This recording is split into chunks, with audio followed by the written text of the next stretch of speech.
First of all, I want to welcome everyone to the ELEA monthly meetings.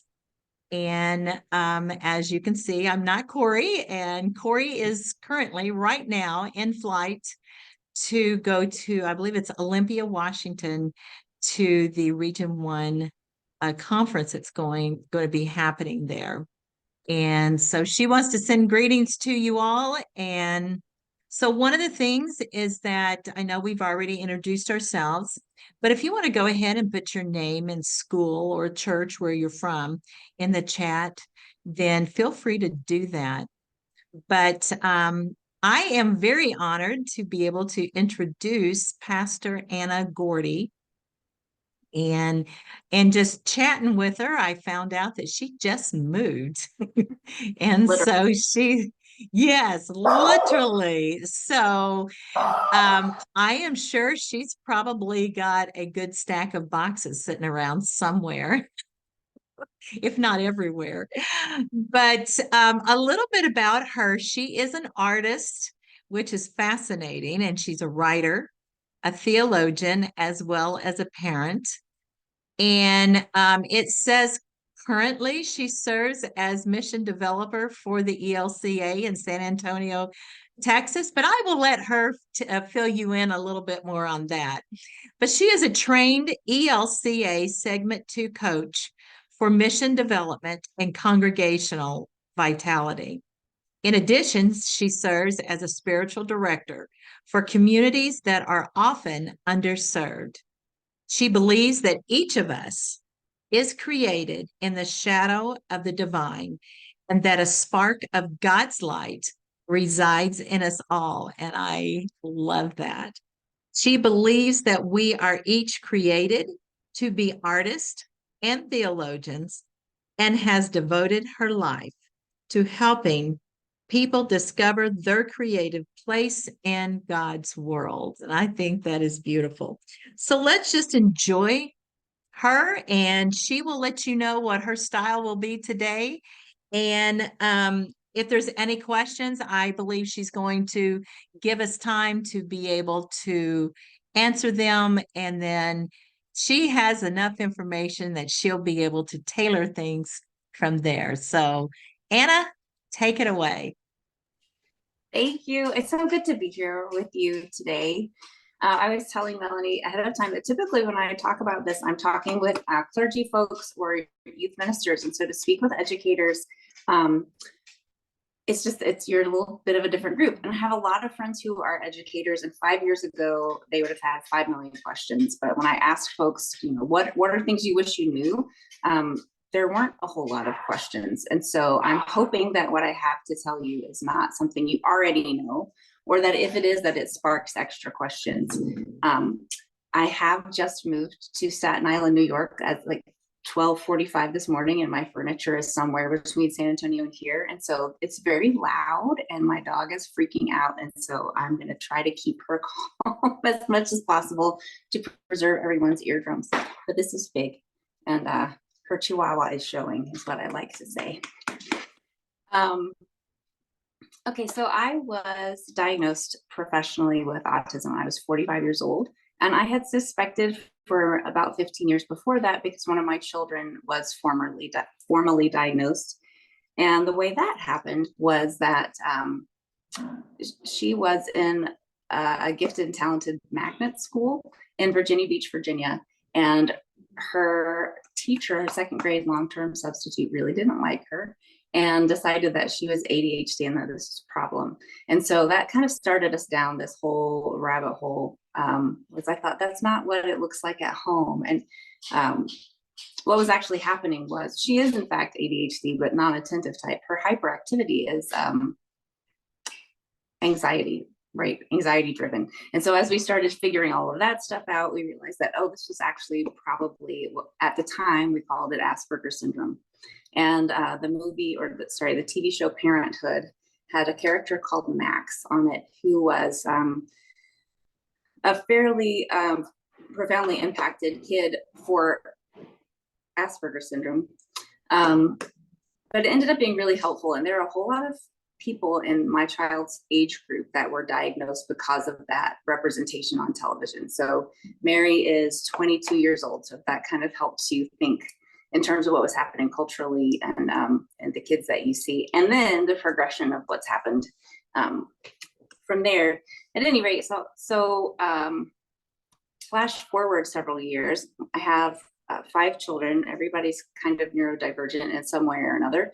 And I was having a very, very difficult time personally. And I was trying to work on a knitting project and it was difficult to focus. There's one room in the house where there was enough lighting to see, because I've also hit middle age, right? So now I can't see either. And my children's father came into the room, and we've been best friends for a million years, but he came into the room and he was eating, we'd finished dinner, we'd cleared the table, and he came back and is eating like chips and nuts, and it sounded like he was eating, you know, bolts and screwdrivers, and yeah. And I said something to him calmly about it because the noise was so loud, I couldn't see what I was doing. And he was just kind of cheeky with me. And I got I wasn't even angry, just like some bizarre sense of overwhelm, which now I know was a meltdown. And I left the room and just kind of collapsed on the floor in my bathroom until I got myself together. And I came back out because I had to finish this knitting project. It was a job, not just because I was interested in knitting. And my one of my children, who is 19 now, came into the room and said, "Mom, do you think you might be autistic?" And then all of that stuff from 15 years before kind of came flooding back, because when my daughter was being tested, I never wanted her to feel singled out or weird. So every test that they had given her, I took along with her, and I sure was scoring the same, but it wasn't a problem for me at the time. And so I just let it go.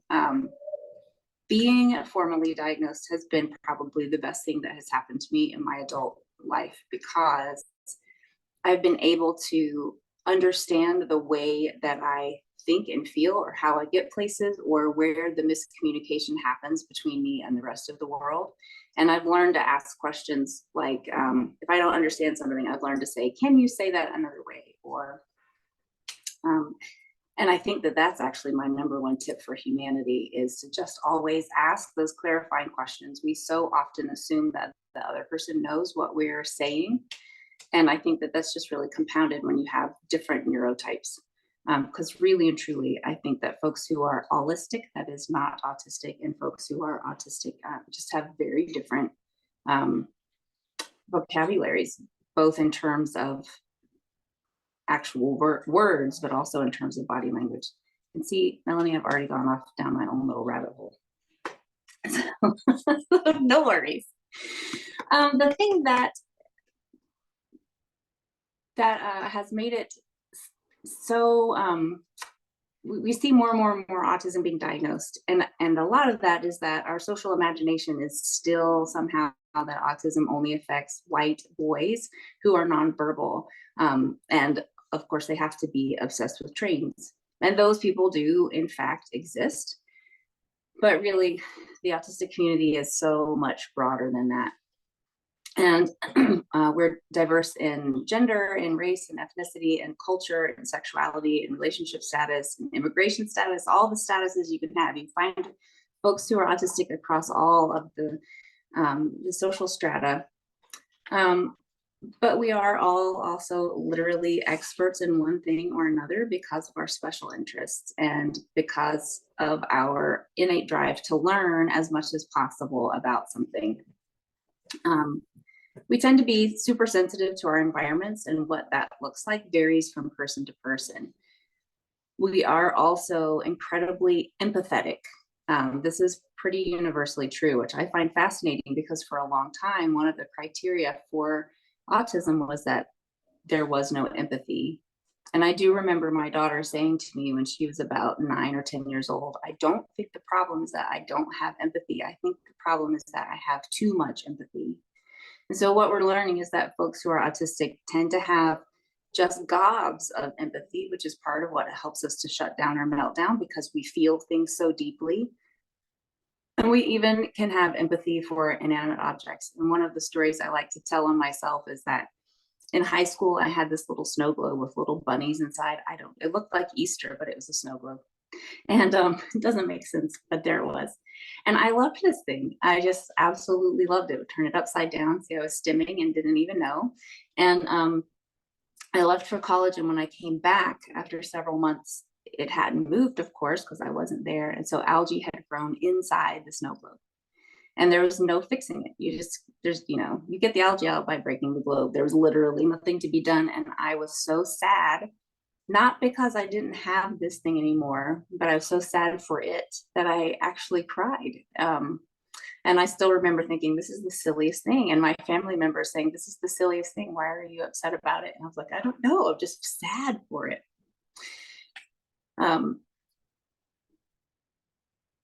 But one thing about autistic folks that is also, I think, super important is that we tend to, all the autistic folks that I've had this conversation with, right, we tend to work very, very, very, very hard to make sure that other people are understanding us and that we are understanding what other folks are saying. And like I said before, I think it really is differences in communication and not that there is a default.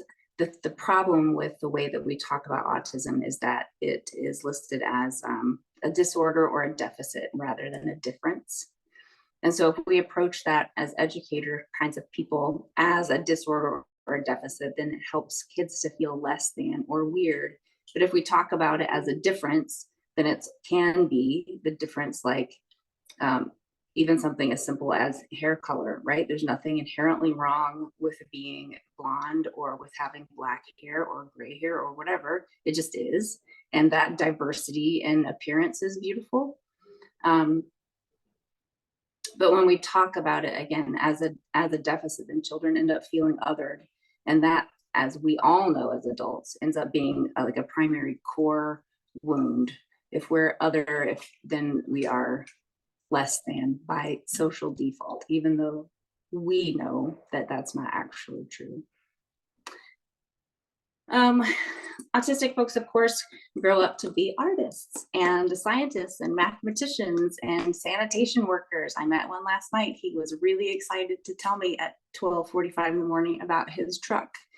And I was really happy to stand there and listen because it was really cool. They're not like the trucks in San Antonio, Texas. They're very different here. There's not the little grabby arm thing. You have to chase them down the street. We are, of course, we're clergy and we're educators and we're therapists and we're just humans. The staggering thing about that, because we show up in so many different parts of the world and we're everywhere. It's what my kids and I like to say now, is that 60% of autistic people, even though we are accepted and welcomed into workplaces and highly valued, think about the autistic folks that you know in the public sphere, 60% of autistic people are bullied at school and or in the workplace. Autistic folks with high IQ, so that is IQs over 120, are 6 times more likely to contemplate suicide than allistic people. Some of that is the bullying that we're exposed to or the othering that we're exposed to. But some of that is that we feel things so deeply and that, you're crying over a snow globe, that's just silly. Some of us are so sensitive that we really internalize that. And then again, grow up thinking there's something inherently wrong with who we are. That is a dog. I'm so sorry. But I think that what autistic folks also universally, I love to say this, right? Like if you've met one autistic person, you've met one autistic person. It's kind of trite, but it's just really, really true. But there are some universal commonalities. And I think another one is that what we really do want more than anything in the whole world is just kindness. And we want it for ourselves and we want it for other people as well. And then that that comes back into that empathy, right? We feel it, we extend it, but we also would like it extended. There's the difference then that's important to understand between empathy and sympathy, or between empathy and minimizing.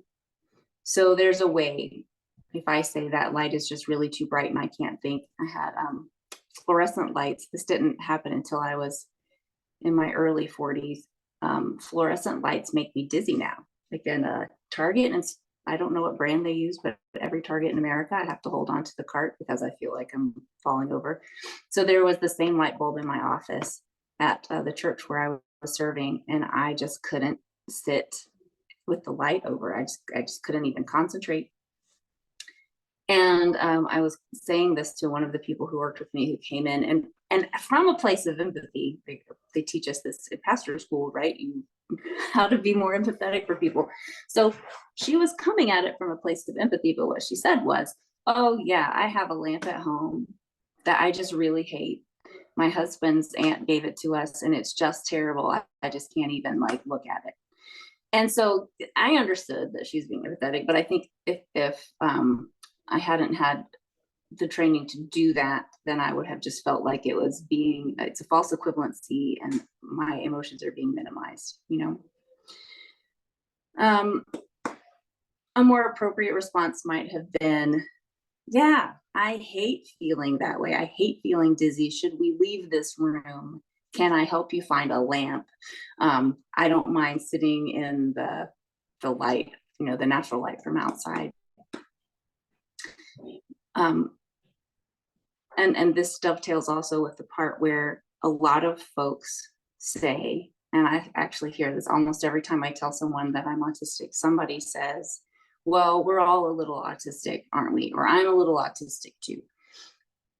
And again, that comes from a place of empathy, but it's just not true. Like, no, we are not, in fact, all autistic. It's true that everyone has autistic traits because autistic traits are human traits. But autism spectrum disorder is a neurological and developmental disorder, which just means, again, I hate that word disorder, but it just means that our brains are wired differently and we grow up being good at some things earlier than our peers and worse at some things for longer than our peers. For example, I was reading at age 1, my dad reports. Again, nobody knew I was autistic. Right now, I would look at a 1-year-old and say, you need to test that kid. But back then, I was reading at 1 and I was a very slow walker because I wanted to sit and be read to, is what the pediatrician thought. So his response was just tell my dad to not read to me anymore. Now, as educators, we go, oh my gosh, never stop reading to children. But that was the thing. The doctor thought I wasn't walking because I was being read to, and that I would walk if no one was reading to me. I would be motivated then to go and do the thing. But the truth of the matter is that by and large, again, not universal, but pretty close, most folks who are autistic have slower motor functioning skills, and a lot of us have higher verbal skills, either in terms of understanding or we can be, I'm trying to think of the word now, which is funny, hyperlexic. So we read earlier, we speak early. So my daughter, who was diagnosed first, was speaking at 8 months old, which made my house really loud and interesting, but it's not an uncommon situation. So for an autistic kid to be speaking at 8 months old, it would just never, ever, ever happen, you know? So the autism spectrum applies to those of us who have a particular constellation of autistic traits.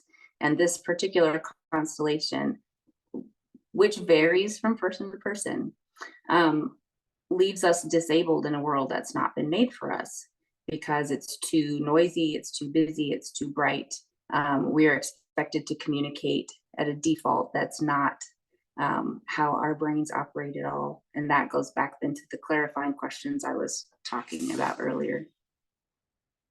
So in my little reforming family of 8, 3 of us are diagnosed as autistic, and 4 more of us are very likely to be autistic. As we're learning more, we're like, oh, you actually probably are autistic as well.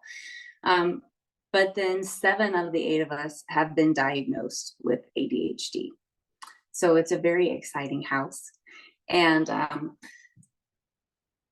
The overlap, I meant to write this down for you, but the overlap between autism and ADHD is huge.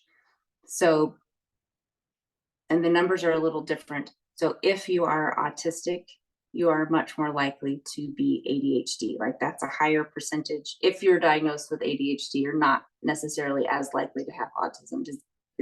Am I being clear? So like the ADHD pie is bigger, but if you're autistic, odds are really good that you're also ADHD. If you're ADHD, it's not as good a chance, but still possible.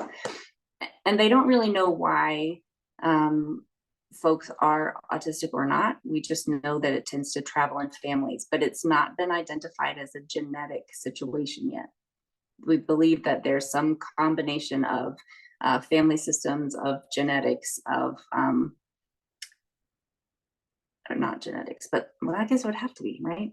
I need to look this up some more. So sorry about that. But basically, we know that it tends to run in families. There's no genetic marker. You can't tell ahead of time like you can with Down syndrome or something else. There's not a test to be done in utero to find out if your child is autistic, because most of those things show up a little bit later. And you've all heard stories of children who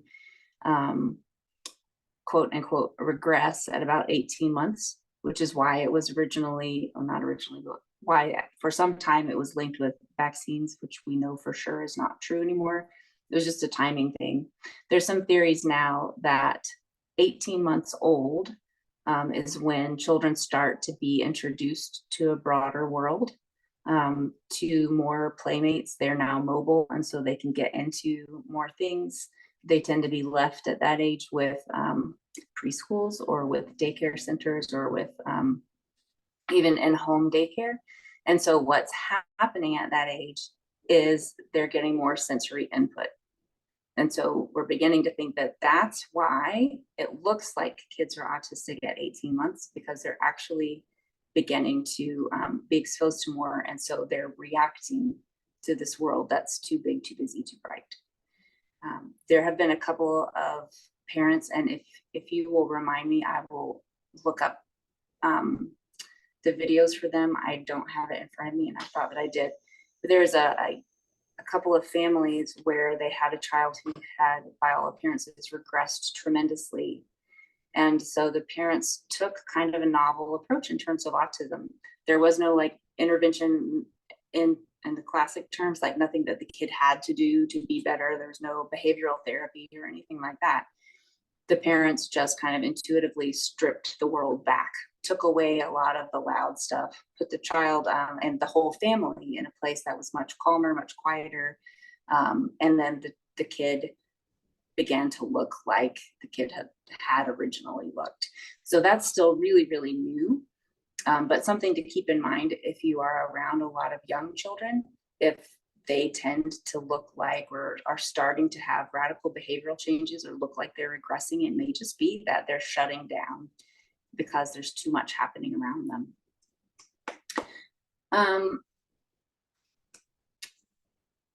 So if you've met one autistic person, then you've met one autistic person.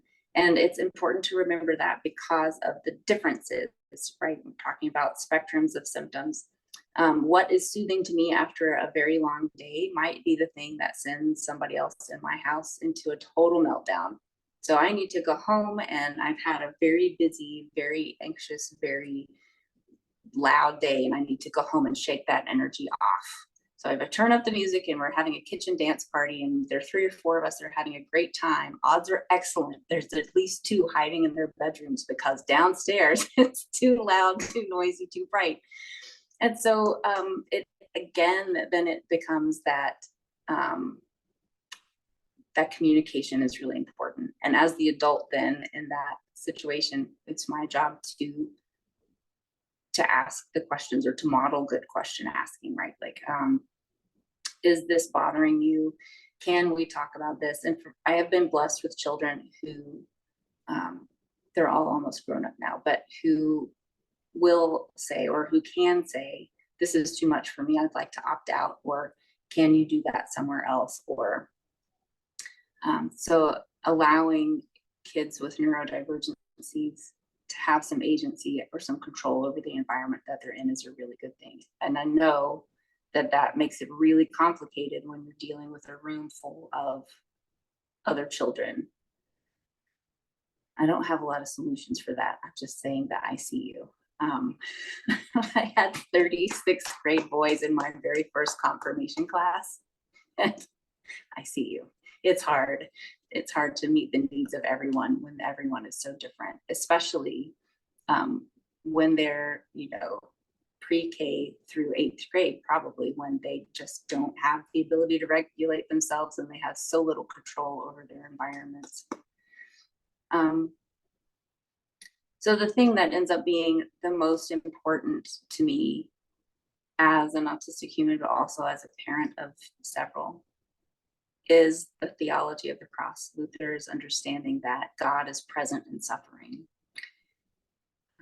When we as autistic folks are in pain or overwhelmed or super frustrated, when those things happen, to have someone accompany us or just sit with us ends up being how we see Jesus the best.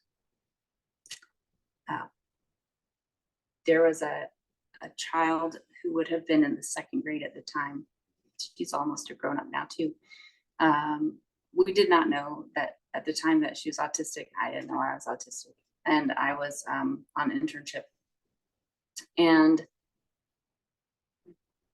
there were only about 6 kids in this congregation, and everyone else was significantly older than our families. And she had gotten so involved in what we were doing, Vacation Bible School, that she had not made it to the bathroom on time. And so she was like in the stall in the bathroom and had ended up wetting herself.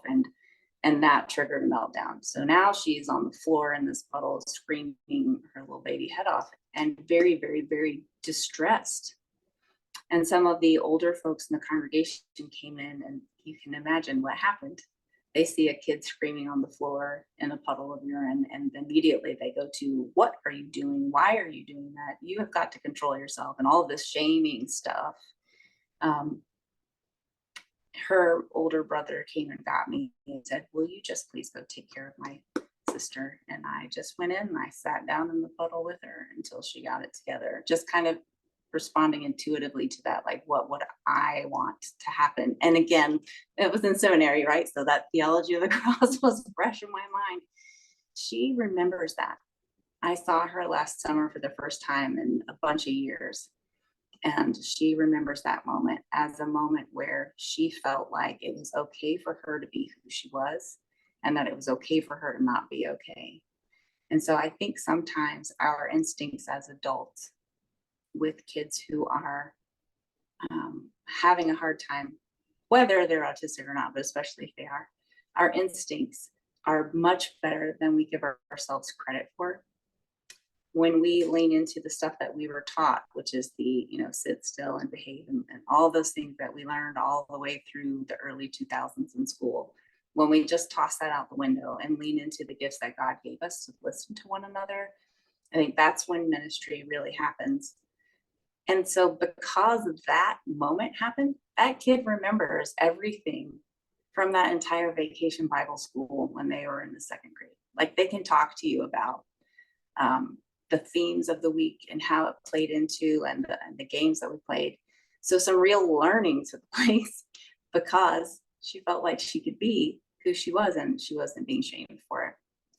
And she did give me permission to tell you that story, but not her name. So again, we as autistic folks, we are complicated and yet not. Like, it's really pretty simple. But we're not puzzles to be solved or problems to be fixed. And I really do believe that each of us, and all of humanity, we are really perfectly and wonderfully and beautifully made by the Creator. Autistic folks are exactly that as well, and we are sensitive and justice oriented, and we pay attention to pattern and to detail. And if you treat us like that, like the gifts that we have are special, then you'll find that we are very, very loyal, maybe even devoted members of community. And the very best question that you can ask anyone with autism is, what are you learning about these days? Because I promise you that we're learning something. And it lets us tell you about our special interests, which is probably a universal love language, and also the thing that we're shut down over the most, because when we get very excited about something, we want to tell you everything because we care about you and we want you to know this thing too. If you say, you need to be quiet now, or I don't have time for that, or whatever,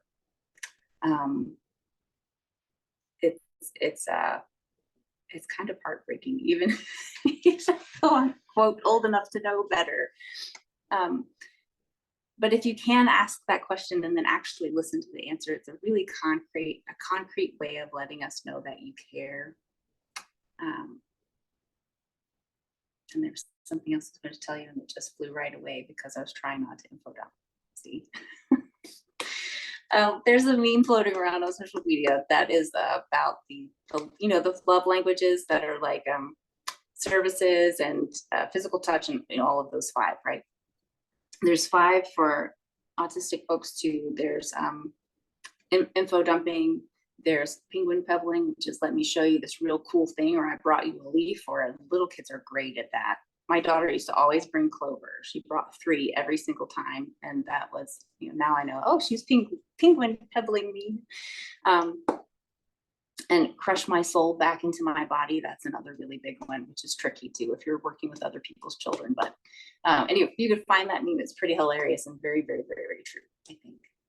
But I'm wondering if you have questions. This is kind of like a gross overview.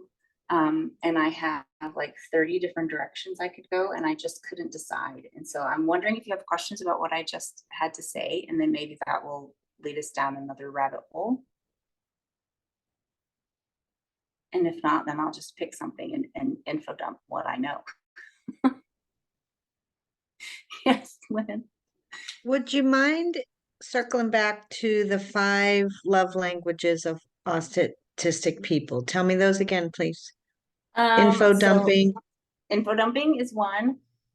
My favorite is please crush my soul back into my body. Like, we love, not universally true, but fairly universally true, is we really do love deep pressure.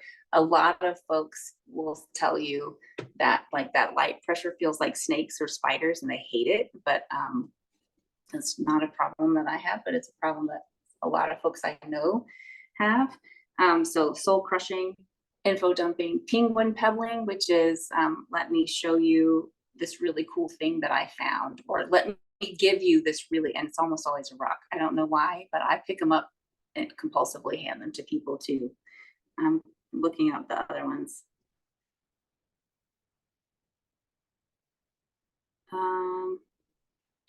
Oh, how could I forget? There's support swapping or sharing spoons, right? Like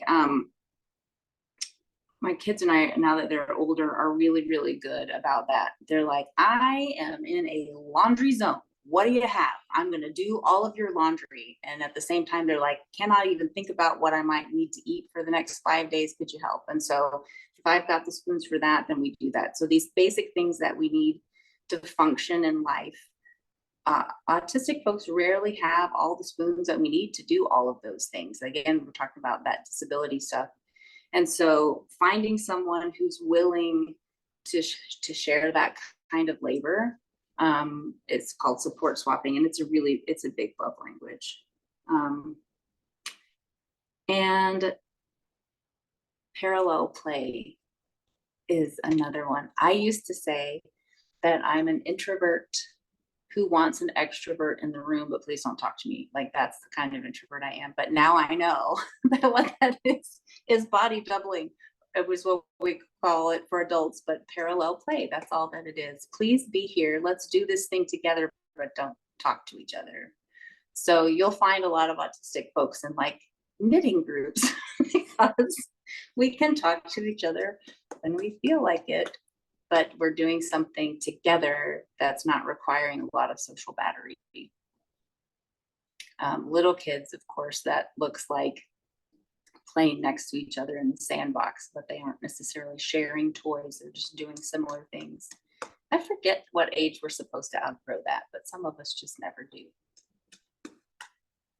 It's young though. Jen, you're an early educator.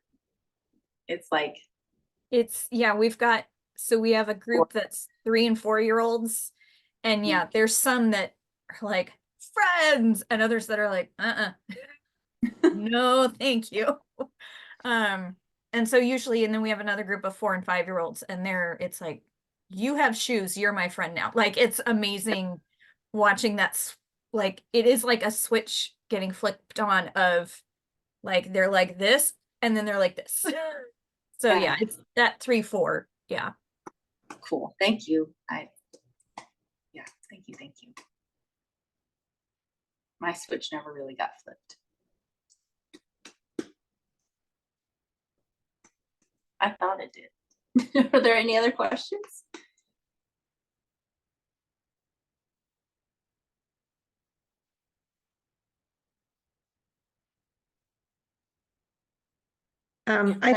I think a lot of us know some strategies we can use in the classroom, but Mhm. do you have any tips for church service and Sunday school? Yes, I do. What age group are you thinking of mostly? All of them. Elementary and down. Okay. The big thing that I was told by the brother of that kid I was telling you about, he said, look, when we are not paying attention, we are totally paying attention. So that was the kid who taught me that playing switch in the middle of worship is actually very respectful, because that means that the kid is occupied enough here to be able to listen to what's happening. And so a lot of times things that we historically have thought were disrespectful are actually super respectful. I think about us as adults and how we fiddle or fidget or twirl our rings around, and everybody does it. It's just exaggerated a little more in ADHD kids or autistic anybody. When I had those 36th grade boys, I had a basket of Play-Doh on my desk. You don't necessarily want to do this with kindergartners, but those little tiny individual Play-Doh things. And so they would come into my office and pick one up, and they got to take it home because everybody loves a fresh jar of Play-Doh. But I learned that they will tell you anything if their hands are busy. And it's the same kind of thing. My daughter struggled with the info dumping, like needed to say things. And if she couldn't say them in the moment, then she couldn't move on to the next task. And that happened in Sunday school, in confirmation, in science class. I mean, and it didn't necessarily have a thing in the world to do with what was going on. So had all the empathy in the world for her teachers who were like trying to deal with 30 other kids. And couldn't possibly respond to Mary's absolutely everything that she needed to say. And so what we came up with was I bought, I can't tell you how many of those simple composition notebooks that are 50 cents at the grocery store. And she would write down the things she needed to say or the question that she needed to ask. And that was enough for her to be able to move past it. But the contract the teacher had with her, because this teacher was amazing, was every single day at the end of school, she picked that notebook up and she responded in some way. Sometimes it was just a heart or a check, or sometimes it was a whole paragraph, but there was always a response. Like, I have seen what you said, and I have heard you, you've been heard. And she kept that up all the way through high school. She's almost done with college now, and she still has a teacher who will do that with her, because it's one of those classes that like sets off all the rabbit trails, and she still gets stuck if she can't say it. So that's probably the biggest thing. Having fidgets that are not necessarily what everybody has is a really great thing in Sunday school and confirmation and worship. Drawing, being able to draw, just having, there's a reason we have crayons and those little coloring pages in the pews for forever. We always thought it was to keep kids quiet, but really it's so that they're paying attention to what's going on. And then to make sure that they're feeling included, and usually that's by giving them a job. So engage them in worship and Sunday school. Can you have your kids who are fairly obviously neurodivergent? Can you make sure, and they don't have to have the same job every week. For some autistic kids, that's really important, but not always. So can they collect offering or make sure that the door is closed? Can they be in charge of figuring out who's there and who's missing, that kind of stuff?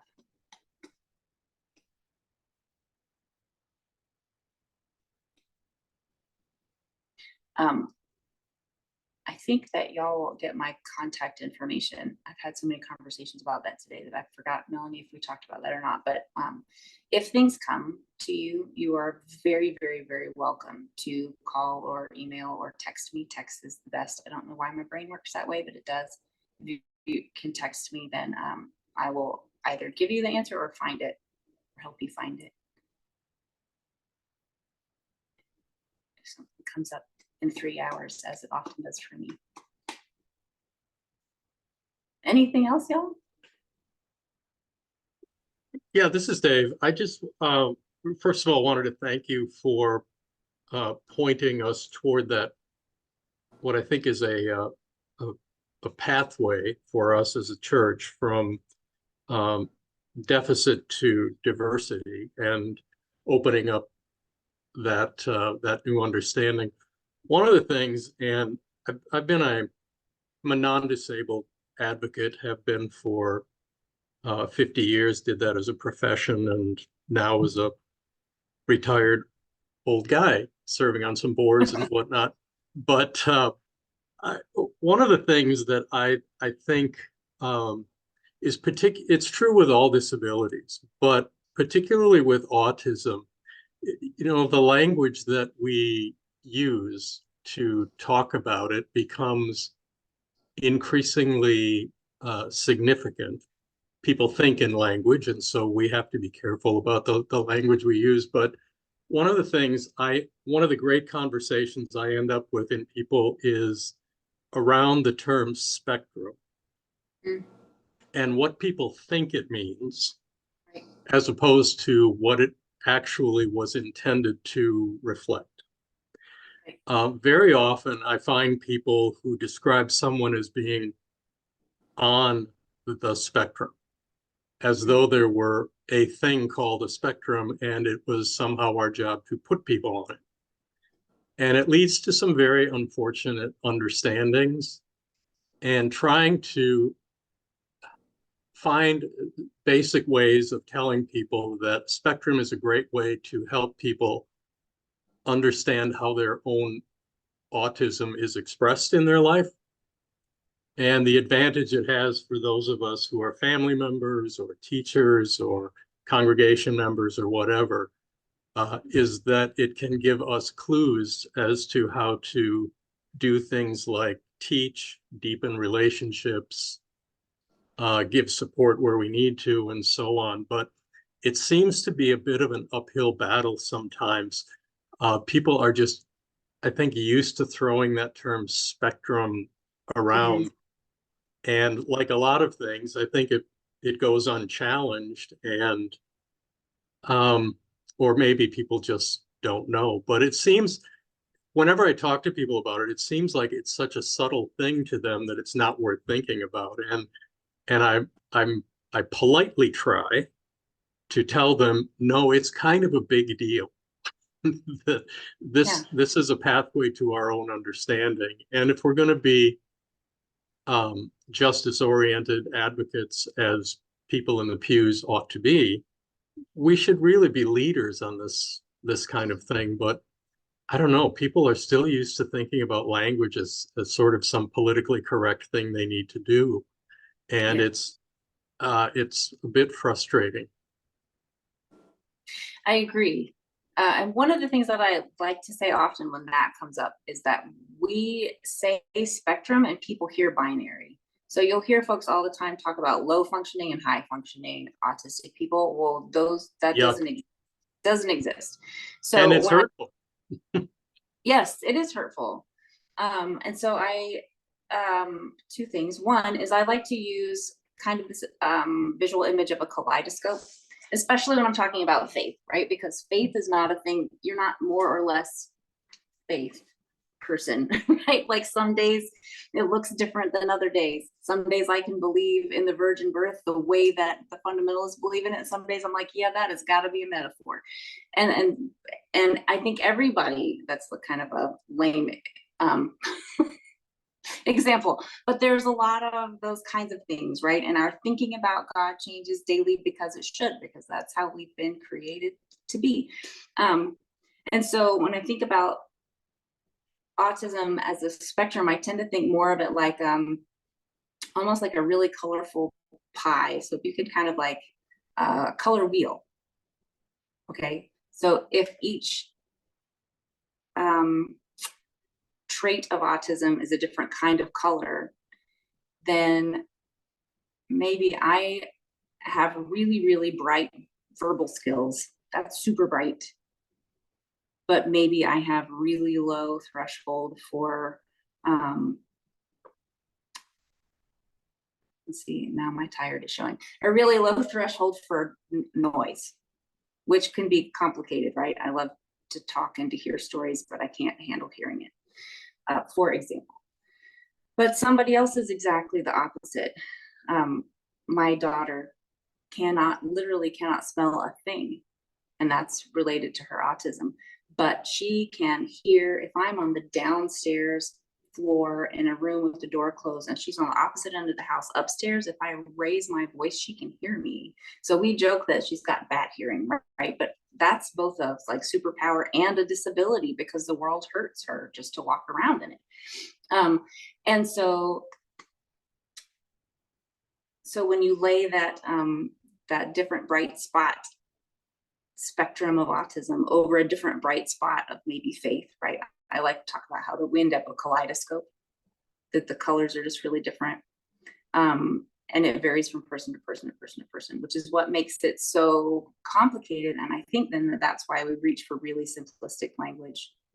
But the other thing is, so I talked a little bit about Asperger's syndrome before, and we don't use that anymore. It's been removed from the DSM-5 because several reasons. One is that the folks who are writing the DSM did not want anyone to be confused, because Asperger's syndrome is in fact autism. They didn't want there to be any confusion about that. But two, Hans Asperger was in collusion with the Nazis and orchestrated the death of lots and lots and lots of disabled children as part of the Third Reich. So now they have reorganized us into support levels. So you're either a level 1, 2, or 3 in terms of what your support needs are. So there's not high or low functioning support levels, but here's the thing. My child who was diagnosed with Asperger's syndrome in the early 2000s, most people who were diagnosed with Asperger's syndrome were lumped into level 1. I'm considered a level 1 autistic person. And all that means is that most days my support needs are really, really low. But here's the thing. If I've just moved completely across the country and I'm sleep deprived and there's a lot of other pressure and noise going on or whatever, my support needs are a little bit higher. Somebody said, hey, can we take you to dinner? And thank God, because I would not have eaten otherwise tonight, because I just don't have the capacity to deal with that also, right? So my support needs get higher depending on what's happening in my world. And sometimes I'm a level 2, like cannot go grocery shopping on my own. I need somebody to go with me.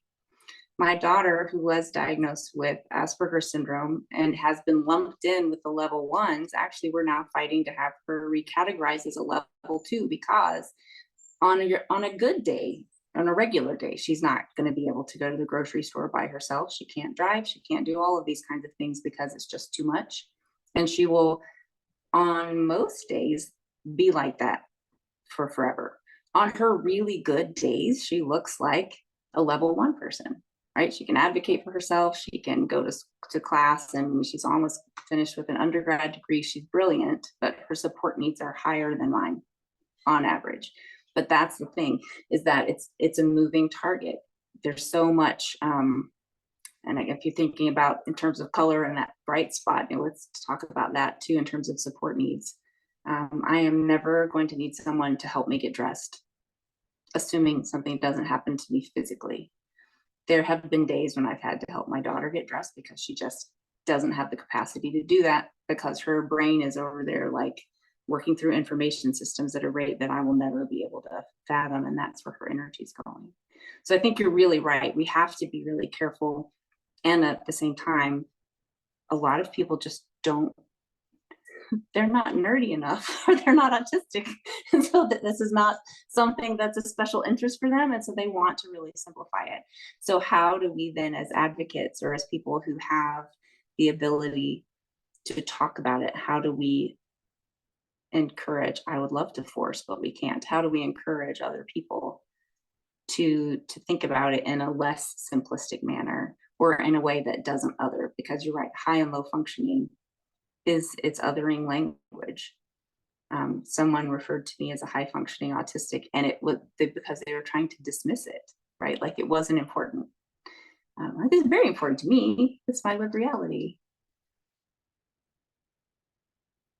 And see, I just info dumped a whole lot and went down a very big rabbit trail. Welcome to my world. But I know some of you are right there with me. I can see it. Anything else? I loved whenever you talked about the empathy, and I was taking notes, empathy versus sympathy and minimize. Mm-hmm. That really spoke highly. I mean, all of this has just been amazing to me because I've seen myself in a lot of what you're saying. I mean, especially whenever you're not paying attention, that one was like, I mean, all of my life, in order for me to learn, I'm drawing. I'm over there just creating all kinds of stuff. When I come out of church, I mean, here I am, 61 years old. I'm over there with my pens. I'm just drawing everything. I do calligraphy. I'm doodling. I mean, I've got a complete masterpiece at the end of every service. And so, you know, growing up, I was always in trouble for that. Always, always in trouble. But so yeah, this has been extremely eye-opening, and it's been interesting. Does anyone have any other questions for Pastor Anna before we wrap this up? Do you want to put your Yes. information in? Also, I believe there was one more question possibly. Just Um, how can we as educators, because I've had 2 kiddos come through our program. One, mom was really nervous. He'd never gone to a school, but like the mom, and so we just kept that open, like, hey, you tell us what's working at home, we'll try to implement that here. And actually some of his calm down techniques we used on the other kids, and it worked better than, like, we did the arms out like a starfish and then hug yourself tight like a clam, and there were kids that were like walking around like this all day. And then we had another kiddo who happened to come, it was one of those divine intervention moments where I just happened to run into his grandparents, and they said they were looking for a preschool because everyone was telling them no. We don't have experience working with children who are diagnosed with autism. Nope, we're not even going to try it. And I'm over here going, sure, let's try it, see what happens. Worst case, it doesn't work out. And, you know, so how can we as educators and people in churches have that welcoming approach, and what can we do to help those families? Does that make sense? Yeah. What are things we can be doing to be more I think inclusive? And I think that that's really it, right? Like exactly what you're saying. I don't know, but I'd love to learn with you, or I don't know, but let's find the answer. And the part where you're encouraging or inviting them to help educate you as well. And I think that's the other thing too, is like we get this idea as adults, especially if we're specialized in like church or wherever our area of expertise is, we feel like we do have to then know everything. And so we kind of don't want to look like we don't know everything, but there's nothing really honestly more appealing to my autistic brain than someone who says, I don't know, but let's find out, right? Like that's amazing. Yeah, let's go find out, because it's inviting a relationship. It's acknowledging that there's so much more out there than we know. And it's saying, I'm willing to make room for you, or I'm willing to figure that out. So I think if you can find ways to say that explicitly, or like kind of explicitly, to say that maybe without necessarily naming autism, because honestly, you're going to do the same thing no matter what the ability is, right? But there's some language out there. So there's a huge overlap between autistic folks and the LGBTQ population. And so we all know that there's words that you can say that kind of let a queer person know that they're welcome or not, right? It's kind of the same thing. So if you can figure out ways to say that so that it's coded without being like, yes, we're an autism friendly school, because you don't really want to do that if you're not a specialty program, you know? But if you can find ways to say, you know, you're welcome here, regardless of ability or disability, or we will, you know, if you have a problem, we'll try to help you figure it out. I don't know exactly how you would say that and be authentic in your context, but I know that you know. And then I think that's huge. The other thing is, I don't know a lot about your personal contexts, but as the mom of an autistic kid, before I knew that I was one too, when we moved a lot, because my children's father was in the Navy. And so when we got to a new town and we're looking for a church, we looked for an RIC church, because we knew that to be RIC, which we typically believe is about LGBTQ issues, and it did start that way, and it is a lot still about that. But they also have to be committed to learning and welcoming people of a variety of abilities. And so I knew that my kids were going to be safe there. And there's not enough RIC congregations out there, or schools, like there's just really not. So that's something that you can do without damaging your overarching social structure, because I know these things can take time depending on where you are. I just moved from Texas, so I get it. But that's usually helpful. Like if I knew that there was an RIC preschool, my kid would have been there in a heartbeat, full stop, because I would know that even if you weren't able to meet the needs of my child, you were going to try.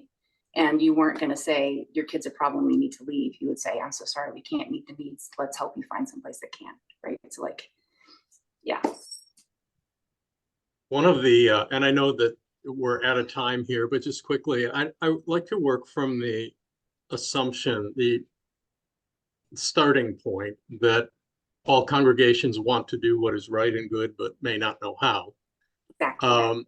There is for anyone who's interested, and I think it was Vanderbilt that put this out some years ago, and it was a booklet, and I think it's available on a free download, called Welcoming People with Developmental Disabilities and Their Families.